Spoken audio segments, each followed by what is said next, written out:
1 year had passed since the coffee stain. 1 year since the whispers, the humiliation, and the stranger who had changed everything.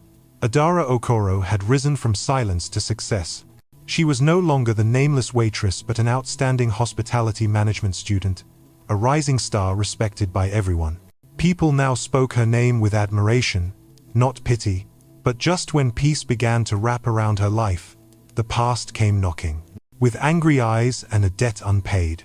On the other side of the city, in a shabby rented room, a man stared at a crumpled newspaper on the table. The headline read, "From Stain to Star, Millionaire Emeka Ojo's muse shares her journey." That man was Babatunde Okoro, a name Adara had tried to bury. The father who hadn't been there when her mother was sick, hadn't been there when she died, hadn't been there when his 2 daughters struggled to survive. But now, he had seen the newspaper, and the newspaper said that the daughter he had abandoned now held the key to a massive fortune. He crushed the paper in his hand, a bitter smile curling his lips. "My little girl," he muttered. "You think you can escape me?" That morning, Adara was smiling as she prepared breakfast for Ife, believing the worst days were finally behind them. She was wrong. Because the most terrifying storm in her life was not coming from a stranger. It carried her own blood, and it was on its way. 1 year, 365 days passed like a dream.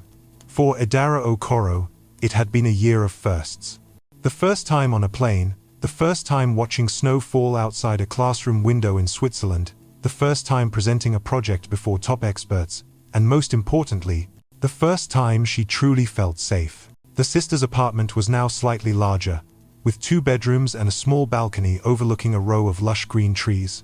Morning sunlight streamed in, dancing on the spotless floor. In the kitchen, the cheerful sound of pancakes sizzling blended with Ife's lilting singing. The little girl twirled in her new school uniform, her feet in pristine white sneakers she adored. "Hurry up, ballerina," Adara teased, placing a fragrant stack of pancakes on the plate. "Pancake energy doesn't run into your belly on its own." Ife giggled, running to hug her sister. "Today at school, we're having a poetry reading.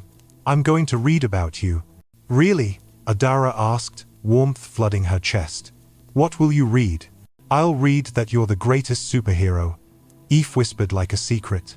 "You turn tears into smiles, and old bread into delicious pancakes." Adara hugged her tightly, inhaling the scent of her little sister's hair. This was peace. This was the reward for everything she had endured. She had balanced online classes with her internship at the resort remarkably well. She was no longer a servant to be ordered around but an important part of the management team, trusted by Mr. Babatunde and respected by colleagues. Her world was no longer fragile. It was steady and full of love. But on the other side of the city, in a completely different world, there was no sunlight, no laughter. Only the stench of cheap liquor, cigarettes, and failure. Babatunde Okoro squinted at the crumpled newspaper on the grimy table. The photo showed his daughter Adara smiling radiantly beside a sharply dressed man. Emeka Ojo. The word millionaire slapped him in the face. Bitterness rose in his throat. He too had once come to this country with nothing but dreams of skyscrapers and luxury cars. But America had chewed him up and spat him out. He lost his job, fell into gambling, then abandoned his family to escape his own shame. Now, his daughter, his blood, was living the very dream he had lost. Not only succeeding, but succeeding spectacularly beside a wealthy man. It wasn't fair. "She has my blood," Babatunde muttered, his voice hoarse. "That success should have been mine. She owes me. Children owe their parents." Greed and twisted pride began to boil inside him. He didn't see a strong girl who had risen on her own. He saw a winning lottery ticket, a golden goose, and as her father, he had the right to claim his share. He stood up, staring at a cracked mirror hanging on the wall. A gaunt face, patchy beard, bloodshot eyes from sleepless nights and anger. He tried smoothing back his messy hair, straightening his wrinkled shirt. He had to look like a father, not a beggar. A father coming to reclaim what was his. That afternoon, Adara's shift ended perfectly. She had successfully handled a complicated booking for a royal guest, earning direct praise from Mr. Babatunde. As she walked through the lobby, colleagues smiled at her. "Great job, Adara. Have a good evening, Miss Okoro."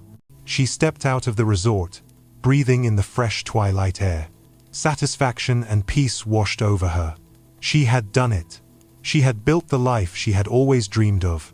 And then she saw him, leaning against a lamppost across from her apartment building. Adara's heart stopped. The air was sucked out of her lungs. Time froze. His hair was thinner, his face deeply lined from a hard life. But those eyes, sharp, calculating, always searching for an opportunity. Eyes she could never forget. Babatunde Okoro. He saw her too. A smile crept across his face, sending chills down her spine. He slowly crossed the street toward her. Adara stood frozen, gripping her handbag so tightly her knuckles turned white. Her peace evaporated, replaced only by cold fear from the past flooding back. "Adara," he spoke, trying to sound warm. "My daughter, look at you, all grown and beautiful. What are you doing here?" Her voice was ice, devoid of emotion. He flinched at her coldness but quickly forced a smile. "What do you mean? Can't a father visit his daughter? I saw your picture in the paper. You look so happy. Dating a millionaire too. I'm very proud of you." "Proud?" Adara repeated, a bitter laugh escaping her throat. "What right do you have to use that word? Where were you when mother was so sick we couldn't afford medicine? Where were you when my sister and I survived on thin porridge? Where were you when she called your name with her dying breath?" Each question sliced through his facade.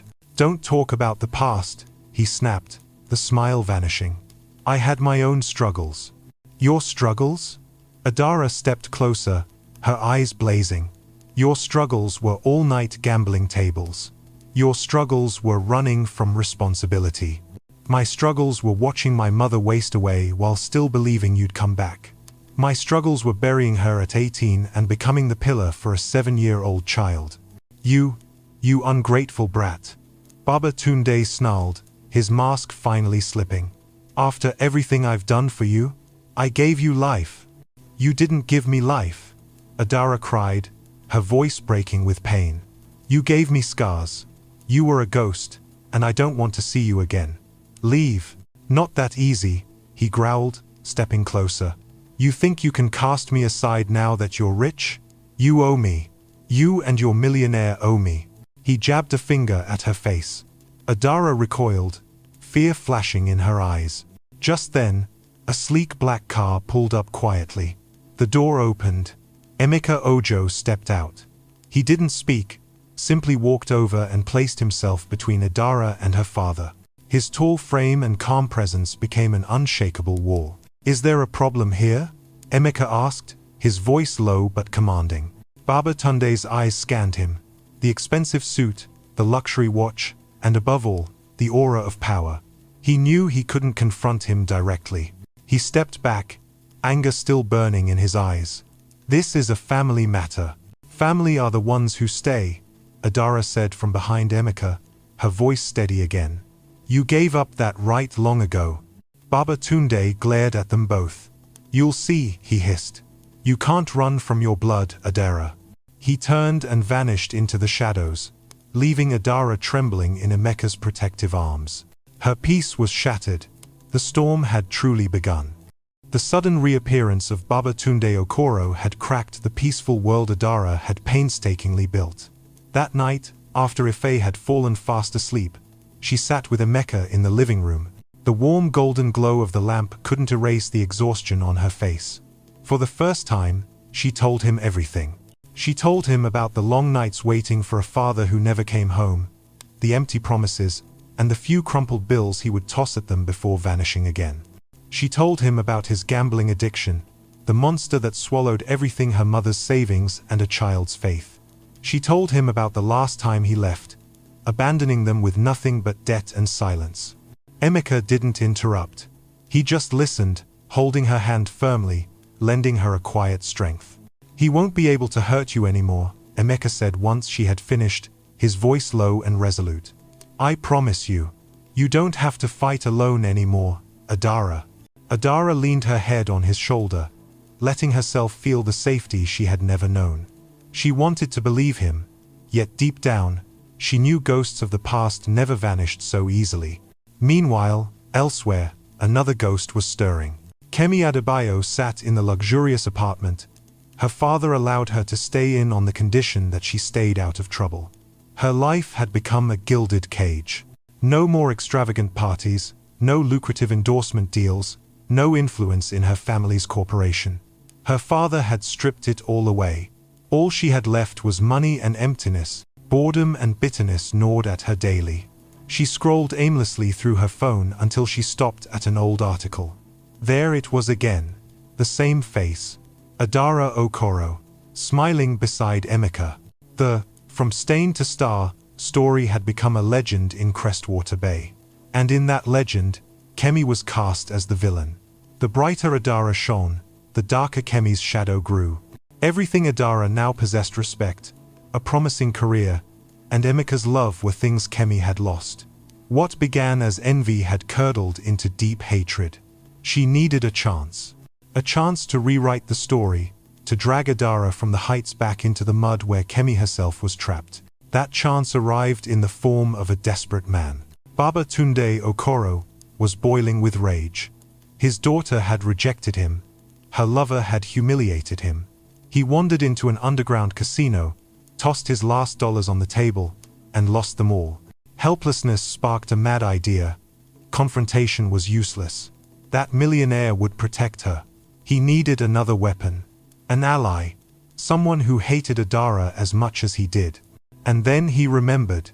The coffee scandal a year ago, the Adebayo heiress. Through shady underground connections, Babatunde got hold of Kemi's number. He sent a short text. "I am Adara Okoro's father. We share an enemy. Meet me."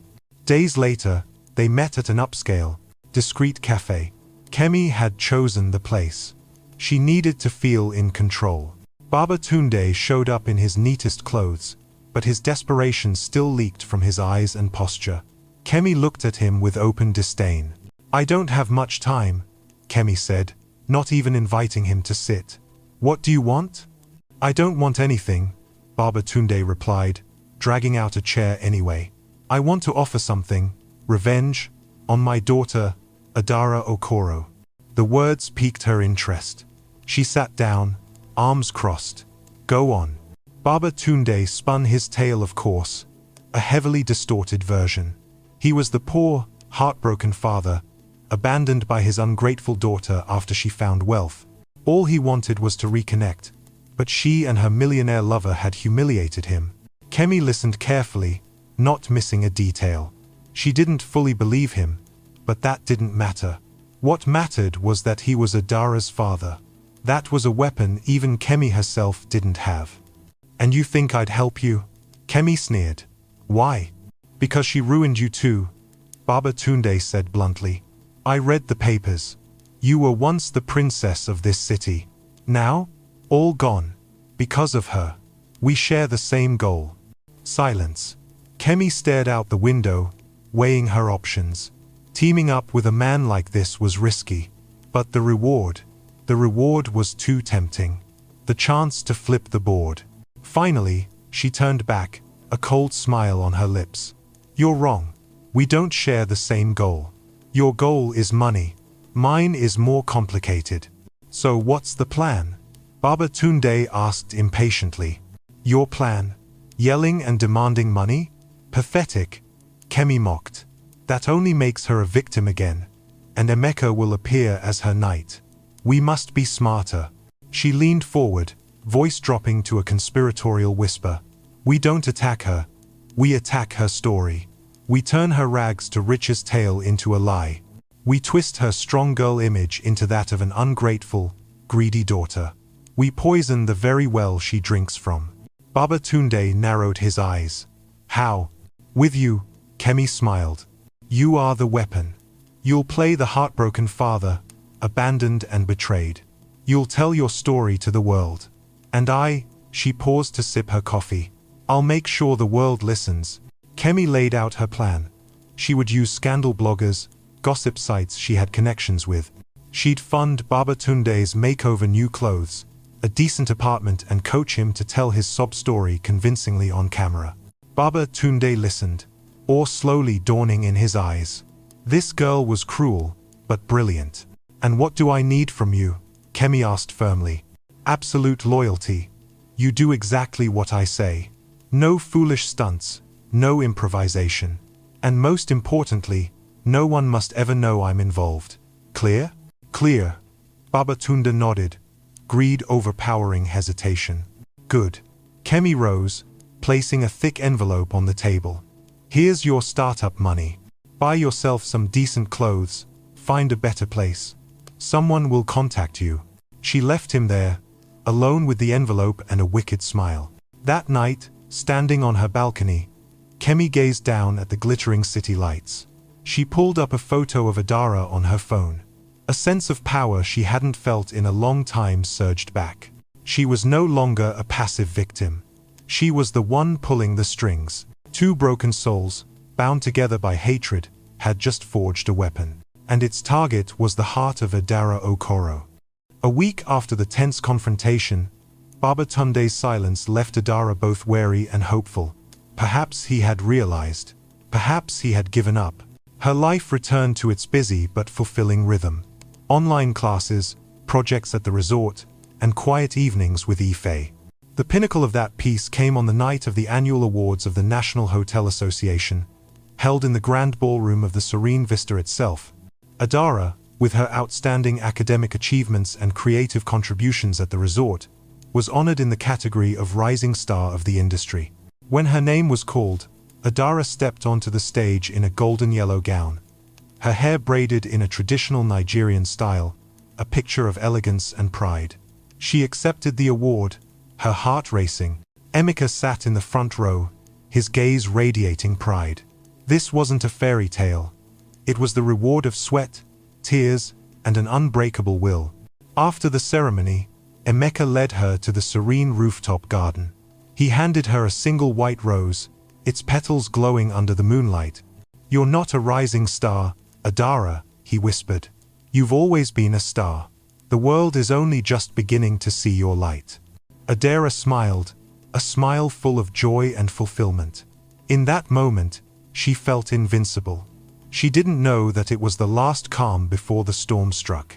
The next morning, Adara strolled through the bustling local market. She loved the place, the rich smell of spices, the chatter of buyers and sellers. It reminded her of home.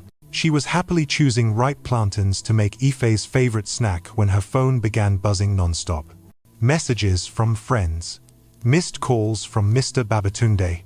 Dozens of notifications from news sites. She frowned and unlocked her phone. And then, the ground seemed to collapse beneath her. The city's most notorious scandal blog was running a bold headline. The truth behind the Nigerian Cinderella. Biological father in tears. My daughter abandoned me after she gained the world. The article was accompanied by a series of professional photos. Babatunde Okoro, dressed in clean but shabby clothes, sat in a bare room, his face etched with sorrow and resignation. He told a heartbreaking tale of sacrifices made to raise Adara, of taking the hardest jobs to send her money. He claimed he only wanted to reconnect, but Adara, blinded by money and luxury, had cruelly rejected and humiliated him. It was a flawless performance, a masterfully staged lie. Adara felt nauseous. The air thickened. The bag of plantains slipped from her hands, rolling on the ground. Around her, people stared at their phones, then at her, whispering. She fled the market, tears burning her eyes. The story spread like wildfire. It had all the elements: family, betrayal, money, and the fall of a seemingly perfect heroine. The comment sections erupted. I knew it. Nobody's that perfect. Shameful. What kind of daughter abandons her father? Money really changes people. At Cole Estate's headquarters, Emeka slammed his tablet onto the desk, his face like stone. Who paid for this article? He barked. David, I want answers in 1 hour. His fury wasn't just at the lies. It was at the cruelty of the timing. Someone had deliberately waited until the night after Adara's triumph to strike, making the fall even more devastating. Moments later, the conference screen lit up. A video call from the board of directors. Mr. Sterling, an older man with silver hair, appeared on screen, his face grave. "Emeka, I trust you've seen this morning's news." "A pile of garbage," Emeka spat. "Perhaps," Sterling replied. "But it's garbage spreading at lightning speed. This is no longer just Miss Okoro's personal matter. Your name and by extension, the Cole Estates brand is now entangled in this scandal." Another board member, a major investor and old friend of the Adebayo family, chimed in. "We're about to launch a chain of ultra-luxury hotels in Asia. We need stability, a pristine image. Not messy family drama. This is toxic to the brand." "So, what exactly are you suggesting?" Emeka's voice turned dangerous. Sterling cleared his throat. "We suggest caution, Emeka. Perhaps some distance from Miss Okoro. At least in public. Until this blows over." Silence. Emeka stared into the camera, his eyes like blades. "Let me be clear. You're asking me to abandon an innocent woman, the woman I love, just to shield this company from a lie? My answer is no. Never." He ended the call, leaving tension thick in the virtual room. He knew he had just ignited a war not only outside but within his own empire. Meanwhile, Adara sat curled up on the sofa in her apartment, the walls closing in on her. Emeka arrived immediately, sitting by her side, holding her hand silently. His presence was a comfort, but it couldn't keep out the venomous voices of the world seeping in. And then came the cruelest blow, not from a blog, but from where she least expected. Her phone rang. It was Ife's teacher. "Miss Okoro," the teacher's voice was apologetic. "I regret to inform you today, some of the children teased Ife. They repeated things they heard from their parents about the story online." Adara's ears roared. "Ife was very upset," the teacher continued. "We handled it, but I thought you should know." Adara thanked her and ended the call. The phone slipped from her hand. No. Her enemies could attack her. The world could judge her. She could endure all of that. But they were not allowed to touch Ife. Her little light, her only joy. Now the mud they flung was staining her angel too. This was no longer just an attack on her reputation. It was a declaration of war against her entire world. Pain and helplessness hardened into cold fury. In her penthouse, Kemi Adebayo sipped wine, smiling as she scrolled through furious comments aimed at Adara. The plan was working perfectly. Across from her, Baba Tunde laughed. "See? I told you. She'll be begging at my feet in no time." "Patience," Kemi replied smoothly. "This is only the prelude." Then she noticed a comment mentioning Adara's little sister being bullied at school. Kemi's smile faltered. A child?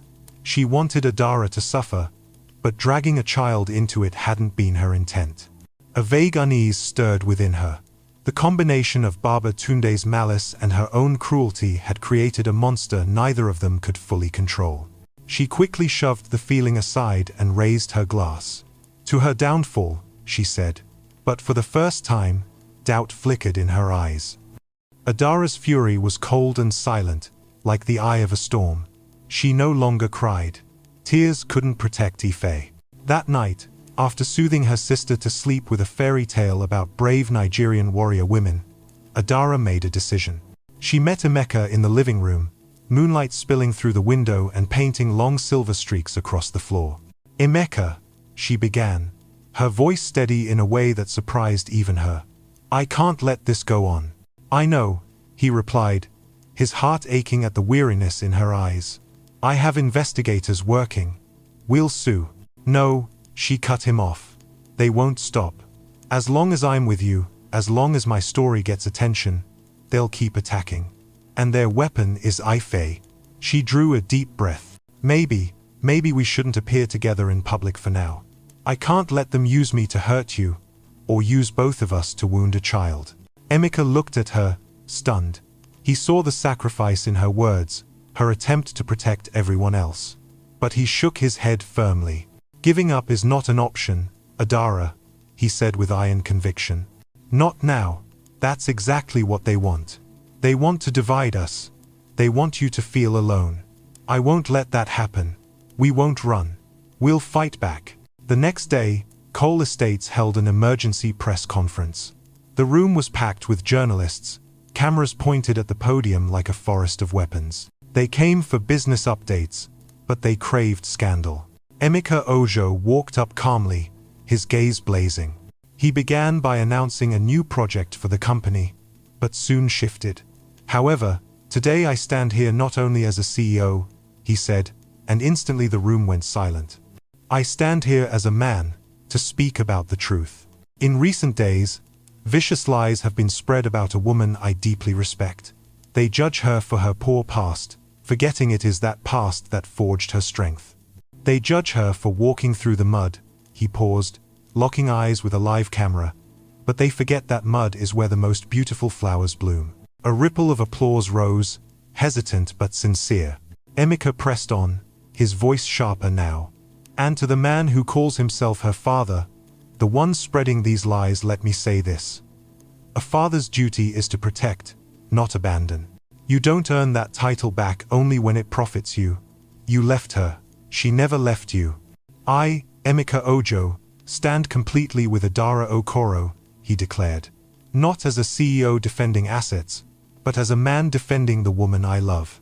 Any attack on her is an attack on me. He left the stage without answering questions. The message was unmistakable. It wasn't an explanation. It was a declaration of war. In her apartment, Kemi Adebayo watched the live stream, her wine glass trembling slightly. Her plan had backfired. Emeka hadn't distanced himself, he had turned Adara into a symbol of resilience. Across from her, Babatunde slammed his fist on the table. That bastard! He humiliated me in public. Rage flushed his face. If words don't work, I'll show them what real pain is. Kemi stared at him, fear creeping in for the first time.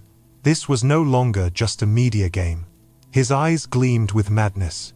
He was out of control, and his madness could drag her down with him. Emeka had warned her, and if her father discovered her involvement, he would never forgive her. Self-preservation surged inside her. Kemi had to get out. That night, she sent Adara a message. Meet me. Alone. Bring your phone. The meeting took place in a deserted park. Adara arrived, tense. Kemi stood under a tree, looking exhausted, almost frightened. What do you want? Adara asked bluntly. I want this to end, Kemi rasped. Your father, he's gone mad.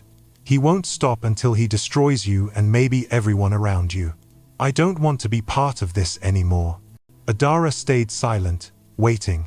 I'm not doing this for you, Kemi made clear. I'm doing it for me. I'm tired of playing the villain in your story. She pulled out a small USB drive. This has a recording of our conversation this morning. He said he'd do something to Ife to force you to submit. Adara's heart clenched like a fist. Be careful, Kemi said, pressing the USB into her hand. He's more dangerous than me. She turned and vanished into the night, leaving Adara with proof of the ultimate betrayal and a chilling warning. Adara and Emeka wasted no time. They took the recording straight to the police and Emeka's private security team. They were warned Babatunde might act very soon. And he did. The next day, after school, Babatunde appeared at the gates. He no longer looked pitiful. He looked desperate, unhinged. He approached Ife, who was waiting for her sister. Ife, sweetheart, he said, forcing a smile. Your sister asked me to pick you up. She has a big surprise for you. Ife narrowed her eyes. She remembered this man. And she remembered her sister's fear. I'm not going anywhere, she said, stepping back. Come on. Babatunde snapped, losing patience and reaching for her. But before he could touch her, two tall men in suits appeared out of nowhere, blocking him. Emeka's security team.